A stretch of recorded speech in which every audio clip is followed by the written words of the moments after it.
Assalamualaikum warahmatullahi wabarakatuh. Asyhadu alla ilaha illallah wa asyhadu anna Muhammadan abduhu wa rasuluh.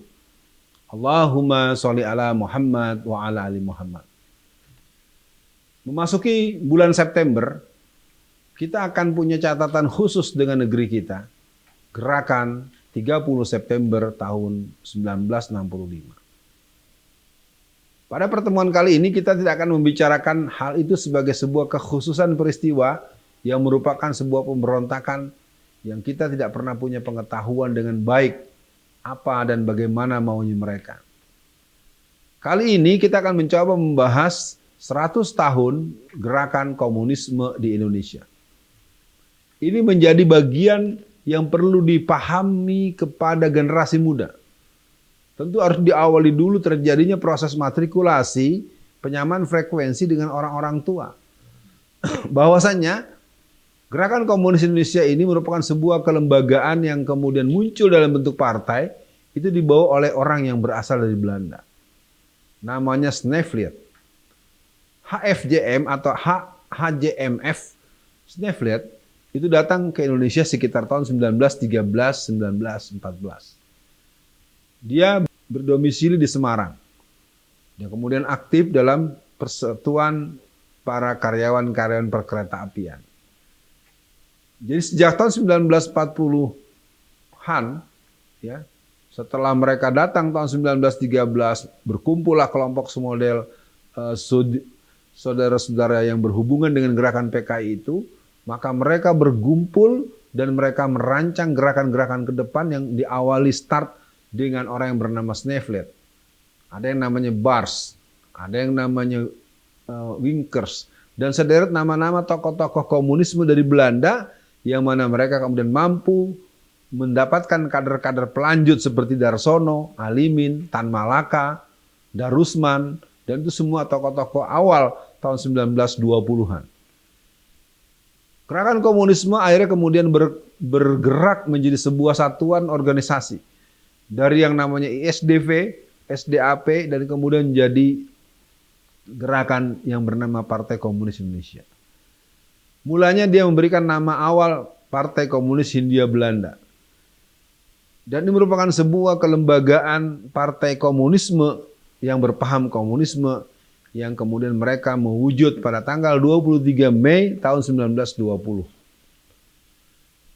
Kerja-kerja kaum-kaum komunis yang sudah panjang, mereka bertemu dan mereka menghasut, mereka mempunyai kemampuan berpikir dosis tinggi yang membuat akhirnya gerakan komunis menjadi eksis.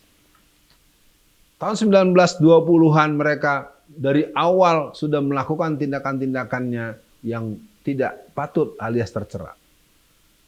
Dengan gaya dan pola kerja mereka, mereka hancurkan dan mereka belah Sarekat Islam yang dulunya bernama Sarekat Dagang Islam, muncul Sarekat Islam yang kemudian disambung dengan kelompok yang menamakan diri kelompok-kelompok yang berjalan dengan pola formal. Nah, ini menjadi perhatian. Gerakan komunisme akhirnya muncul sebagai sebuah gerakan struktural, yaitu gerakan partai yang bernama PKI. PKI merupakan sebuah satuan organisasi partai politik yang mana mereka mempunyai satu cita-cita utama, mereka adalah menyambungkan dengan Komintern yang ada di Rusia, yang ada di Cina. Mereka berhubungan dengan sungguh-sungguh dengan yang namanya Lenin dan Stalin, dan mereka juga punya hubungan khusus dengan yang bernama Mao Zedong, sekarang Xi Jinping. Nah, apa yang bisa kita pelajari? Sejak tahun 1917 revolusi Bolshevik di bulan Oktober tahun 1920-an, ya, yang kemudian menjadi pengetahuan kita menjadi sebuah gerakan-gerakan yang melahirkan sebuah formula-formula yang penuh dengan darah. Pemberontakan pertama adalah pemberontakan tahun 1926. Gerakan-gerakan komunis merupakan gerakan-gerakan yang selalu mengedepankan formula kerja keras, kerja kasar, kerja sadis, kerja fitnah, dan pembohong.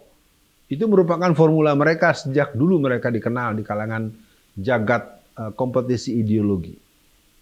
Nah, jadi keberadaan orang-orang komunis yang hari ini perlu dipahami dalam sebuah buku Katastrofi Mendunia yang ditulis oleh Bapak Taufik Ismail, itu tercatat telah membunuh 120 juta orang. Jadi komunisme ini adalah sebuah gerakan ketika berkuasa sangat sadis, sangat anarkis, sangat sepihak, dan mereka memang mempunyai kebiasaan seperti itu. Nah, formula gerakan-gerakan komunis selama kurang lebih 100 tahun, yang mana gerakan ini merupakan sebuah gerakan yang membutuhkan pembacaan yang memadai dari hal-hal yang berhubungan dengan referensi, dari hal-hal yang berhubungan dengan pertemuan-pertemuan, menyimak dan mendengar langsung pandangan-pandangan yang sesungguhnya dari orang-orang yang berpaham komunisme itu.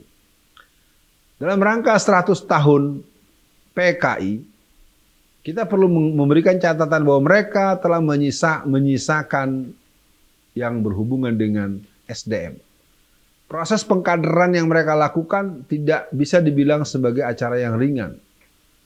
Maka gerakan komunisme tahun 1920 dia berdiri, 2020 dianggap masih ada, maka jawaban buat kita hari ini adalah bagaimana masyarakat yang terlibat dengan masyarakat luas mempunyai pengetahuan kesejarahan tentang PKI, bahwa mereka adalah satu kelembagaan yang membuat manusia berpikiran keras dan culas.